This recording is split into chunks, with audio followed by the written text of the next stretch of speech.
Hi, welcome back. So, in a break from tradition, we're doing this at home because we're running out of short time, and if I don't do it now, you won't see it. We've asked you a fairly challenging question this week as part of a lesson on self-esteem. We've asked them for moments when they most like who they are.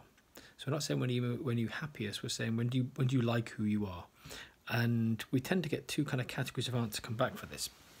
So we get students saying they like who they are when they spend time with somebody that matters to them, a parent, whoever it might be, quality time. But the other thing they say is they like who they are when they've done something for someone else.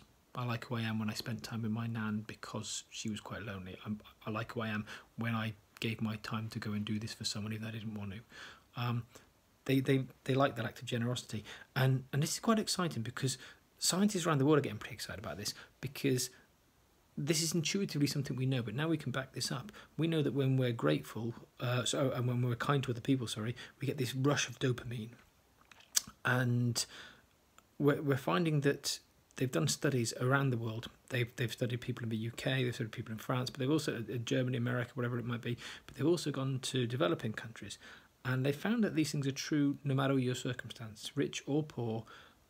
This same flood of dopamine happens, and this is exciting because there's only a handful of things where this of moments where this happens, and they call these things adaptive behaviours. When we do something as a species because it's inherent in us to better our species. So eating feels pleasurable, so we do more of it and we stay alive. Same for sex. It feels good, so people do more of it. That's why we continue as a species. And they've now found that being kind to other people falls into this same category as an adaptive behaviour, something that's the same for all of us. We all get that flush of dopamine to make us do it again.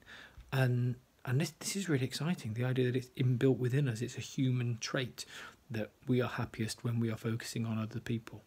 And I think there's a key lesson here for us. When we're talking about our self-esteem, we focus too much on ourselves perhaps, and actually if we want to fix us, let's fix others. If we want to focus on our happiness, actually focus on the happiness of others. If we move our focus from me to we find that we're inherently happier as a result. So this is quite an exciting thing that we've been looking at this lesson. This idea that self-esteem isn't about being introspective and focusing on us, but more about what we can do for other people, and we'll be happy as a byproduct. I hope that was of some use, and I will see you hopefully back at school again next week.